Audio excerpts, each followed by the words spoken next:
Ladies and gentlemen, welcome back to another episode of Scoreboard Keepers, where we keep you up to score on the latest in sports, hip hop, and hot topics. And look who made the board. Ladies and gentlemen, look who made the board. Listen, I'm your host, the Ref, and you know what I mean? And today we diving into one of the spiciest topics right now. It's not one that hasn't happened before, but we're revisiting it because some people are kicking up old stones, on these controversial race debates.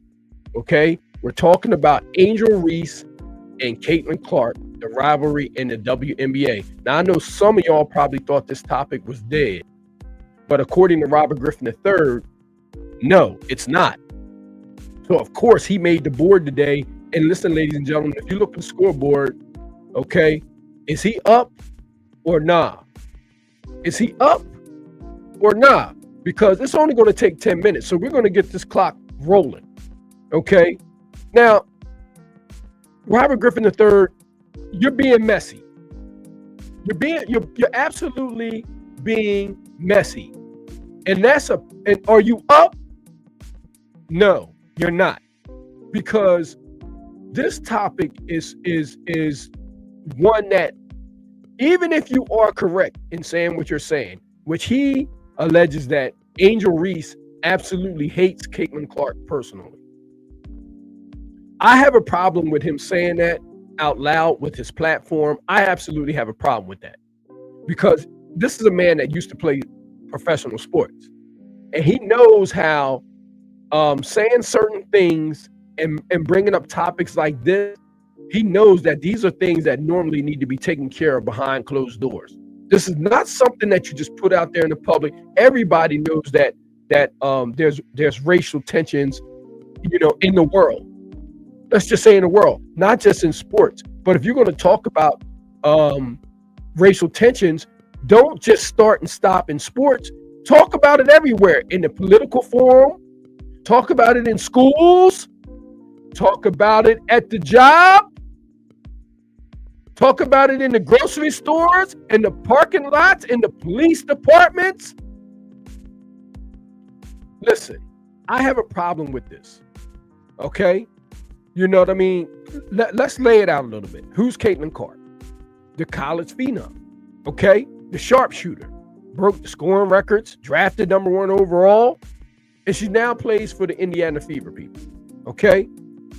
This is what they would consider, in the Ali days or whatever, they would say, hey, the great white hope of the WNBA, if you listen to some fans.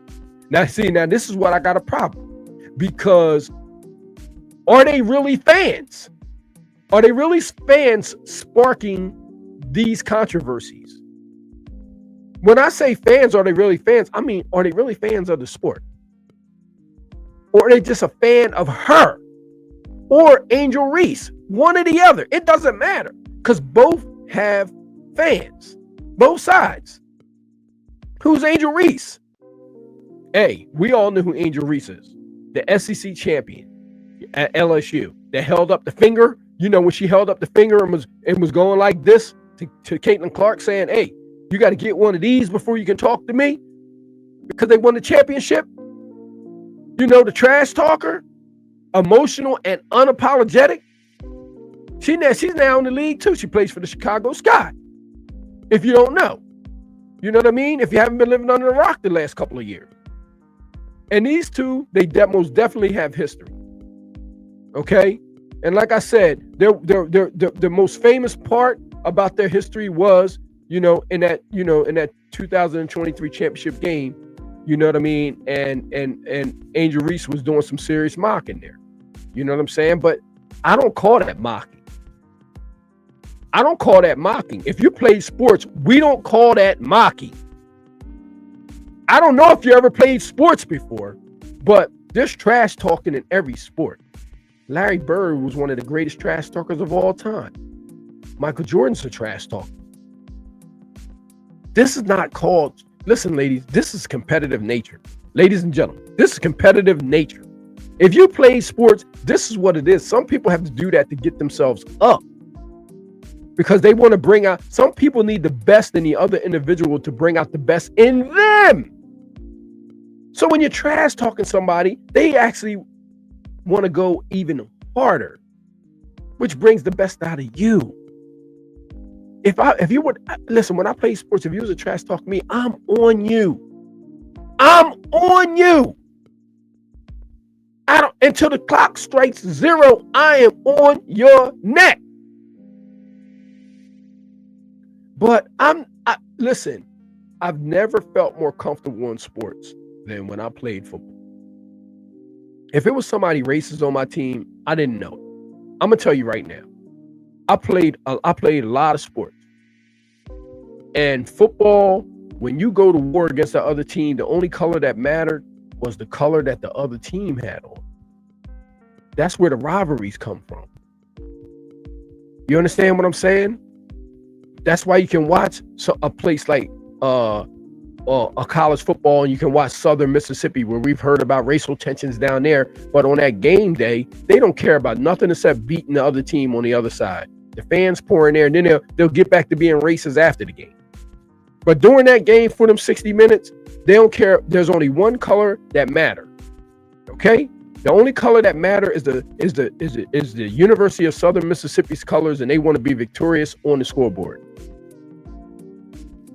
But the media gets involved, and they started calling, Angel Reese classless, while praising Caitlin Clark.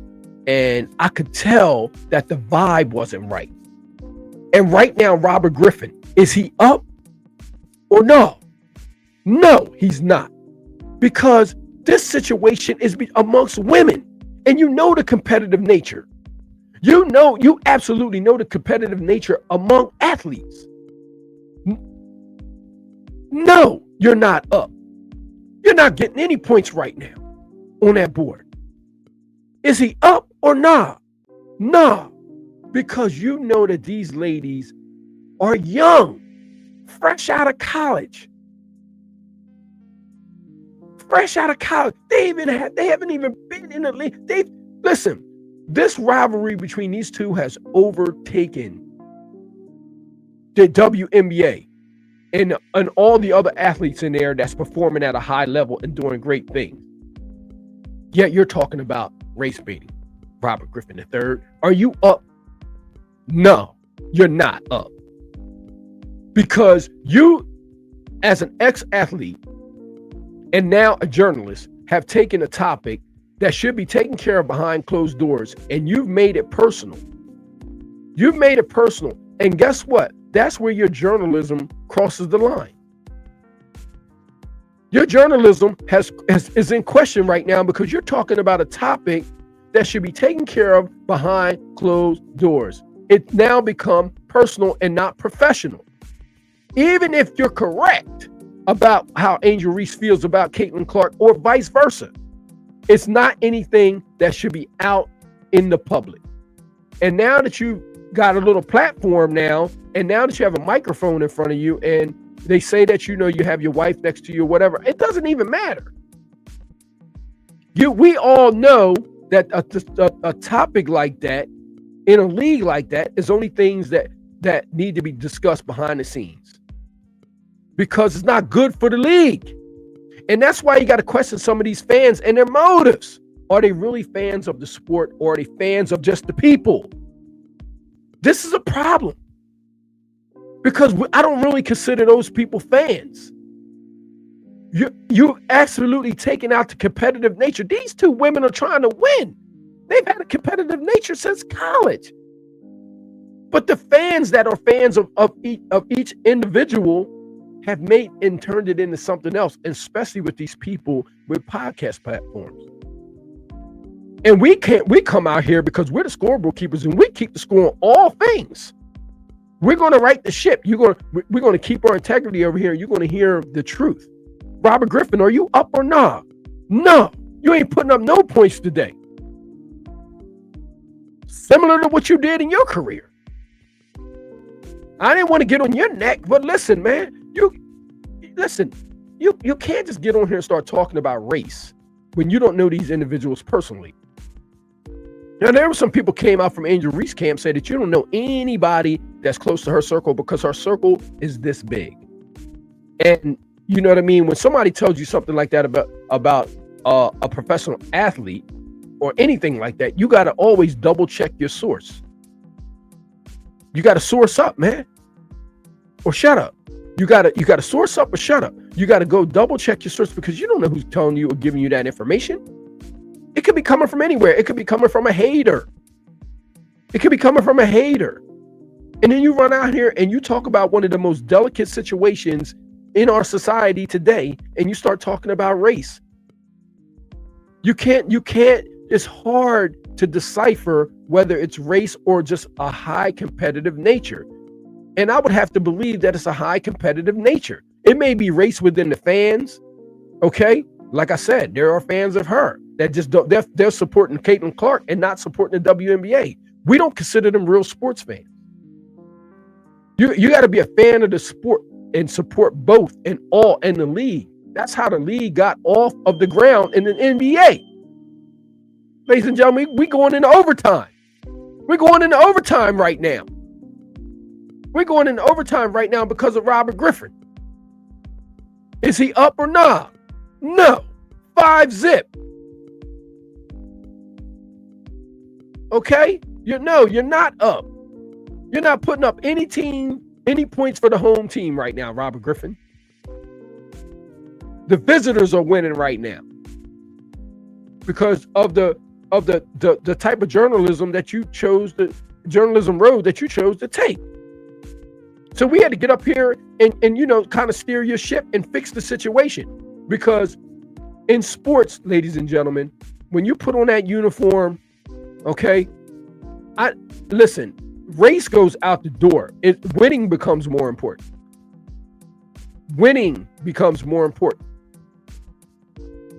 Sports is the best place where you can actually, I always felt, a safe haven where racism didn't come in, not unless we were playing a team that felt a certain kind of way. It may have been a majority of some type of people on that team. But if my team, I grew up around a mixture of all types of people, and we came together as a unit.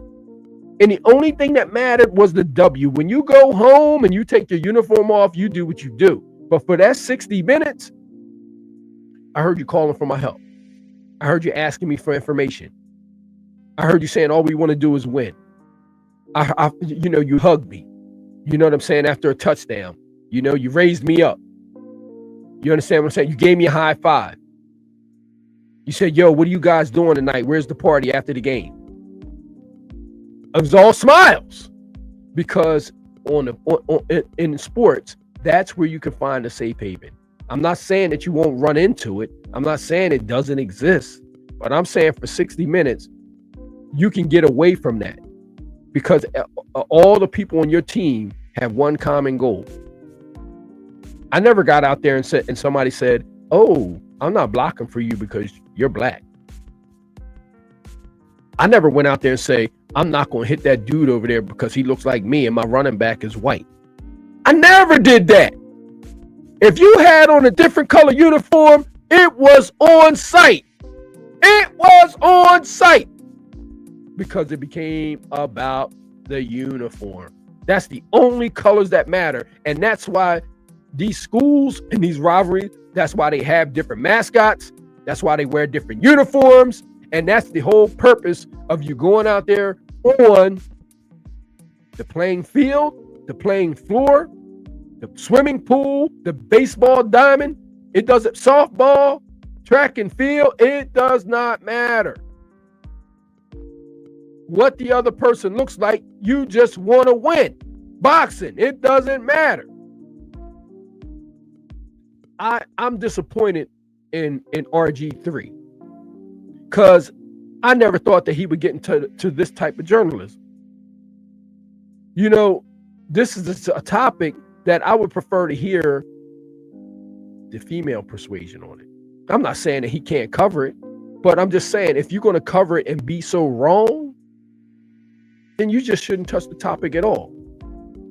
Are you up or not? No. People are scoring on you right now. It's 6-0. You haven't put up a point yet. And we're in overtime.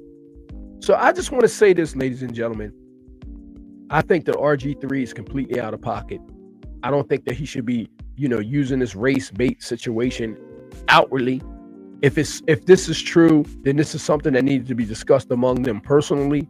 The league needs to get involved and go behind the doors, because right now, you know what I mean, the WNBA is marketing itself all across the country. The NBA is marketing itself all across the world. The NBA didn't get to where it is right now by telling us that, hey, so-and-so didn't like so-and-so because of his color. No, the fights happened on the floor. They got over it. But they still played together. I've never seen a team in these professional sports that's all one color. Okay? It's going to be people from everywhere on your team. All different nationalities. And the only common goal is the W. Okay? The W. That's the only common cause is the W. You just want the win. And I ain't talking about West Side up. I'm talking about the W. If you want to win, you and your team have to be on the same accord. You don't have to love each other off the field, but you have to be on one accord on the field. And Robert Griffin III, you know what I mean? Like, you're being messy right now. And I hope that you kind of like leave this subject alone, or maybe even apologize to these young women and let them work it out. Let them work it out. And we don't need you to run out here and tell us about how certain people feel personally, because you didn't tell us who you didn't like on your team when you were playing. Look at your face right there, sitting on the bench. You was disgusted in Washington. You didn't tell us about. Nobody came out and told us that during that time about who you didn't like personally. You didn't like everybody on your team. You didn't like everybody on your team that got you out of there. You think it wasn't some people on that team that didn't like you personally? No, but we never heard about it. But we know that was the case.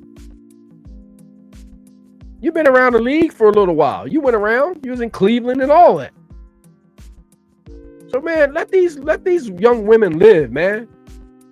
Let these young women live and stop doing these type of things, because it's overshadowing, people like Angel Wilson. You know what I mean? We want to see what Paige Buchers is doing. We know it's some young ballers, some young talent coming up in that league, some serious ballers. Yeah, we're following it, but we can't follow it when you start taking the attention away, and we can't support it when you start taking the attention away and putting a division amongst the supporters. We don't want to walk into a stadium and it's just people cheering for one player on the team. And this is a message to you fans out there. If you're going to the stadium, okay, of course everybody goes to the stadium. They want to see a player. If LeBron's coming to town or something like that. Yes. But ultimately, you want your team to win. It's not just one. There should not be just one jersey being sold. It just shouldn't. That's not how it goes. It's a team sport. It takes more than one person to win a game. And if you want this league to survive, it needs support from everybody. That's the great thing about football. Why do you think the NFL is so successful? They got fans in Mexico. They got fans in Italy. They got fans in Germany. They got fans in the UK. They're going all around the world right now, and it's not one color that's going across there. They had one of the games in Brazil last year, the Eagles versus the Packers. Robert Griffin III, you should be ashamed of yourself. You should know better. And ladies and gentlemen, is he up or is he nah? No. He lost 7-0 today. Robert Griffin, today you lost. Because the scoreboard keeper says so. Men and women lie, numbers don't. So I hope that you learn a lesson from this, and I hope that you leave these young ladies alone. And my message to Caitlin Clark and Angel Reese, listen, leave it on the floor. That's all that matters. At the end of your careers, the only thing we're going to remember is who won the titles. Who won the titles, we're not going to be listening to what all these fans are talking about and all this craziness and stuff. People that most of these people probably haven't even been around sports. So when they look on the floor, they may see something personal, but it's not personal. When I was if you saw me playing sports or whatever it wasn't personal. I was just getting down from my crown. It didn't matter. You could have been a Martian. You could have been an alien. I was trying to knock your chin strap back that way. Period. I'm trying to knock your chin strap back that way. I want you looking out the back of your helmet. Period. That's all it's about. It didn't matter who was behind the helmet. I never looked at that and said that. In all my days, I don't remember thinking like that. And I hope you guys don't either. So, ladies and gentlemen, that's going to conclude this episode of the Scoreboard Keepers. Ladies and gentlemen, leave your comments below on how you feel about this topic and Robert Griffin III and Angel Clark and Angel Reese and Caitlin Clark. And if you haven't already subscribed, make sure you thumb up the video and subscribe to the channel because we got a lot more to come, man. We're looking for some Scoreboard Keepers out there. Subscribe to the channel and thumb up this video. And listen, ladies and gentlemen, I'll see you guys on the next episode of the Scoreboard Keepers. So until then, score.